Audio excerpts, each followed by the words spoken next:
మన ప్రభువైన యేసుక్రీస్తు ప్రభువారి యొక్క కృపయ సమాధానము మీ అందరికీ కలుగును గాక. ప్రియమైన దేవుని పిల్లలారా, ఈరోజు ప్రసంగి గ్రంథము 5వ అధ్యాయము మొదటి వచనాన్ని మనం చదువుకుందాం. నీవు దేవుని మందిరమునకు పోవునప్పుడు నీ ప్రవర్తన జాగ్రత్తగా చూచుకొనుము. భక్తిహీనులు అర్పించినట్లుగా బలి అర్పించుట కంటే సమీపించి ఆలకించుట శ్రేష్టము. వారు తెలియకే దుర్మార్గపు పనులు చేయుదురు.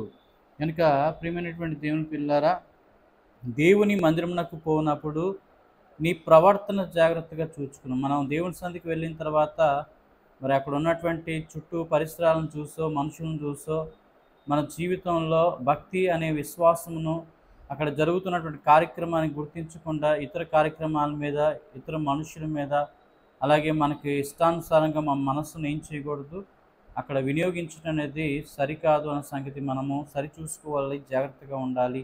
దేవుడి సన్నిధికి వెళ్ళినప్పుడు దేవుని యందు భయభక్తులు కలిగి ఉంటూ అక్కడ ఉన్న గుళ్ళో కార్యక్రమాన్ని గుర్తించాలి.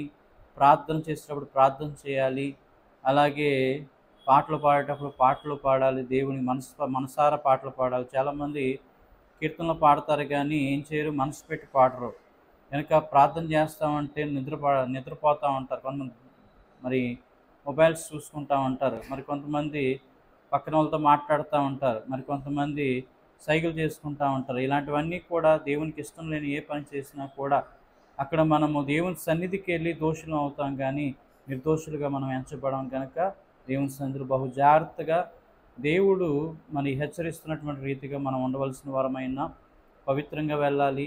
పవిత్రమైన మనస్సుతో, చక్కని నడత, చక్కని క్రియలతో, మంచి క్రియలు కలిగిన వారమై, పరిశుద్ధమైనటువంటి దోషమైన క్రియలు కలిగిన వారమై దేవుని సన్నిధికి వెళ్ళి దేవుని స్తుతించి ఆరాధించు గణపరచు భాగ్యం దేవుడిచ్చును గాక. ఆమేన్.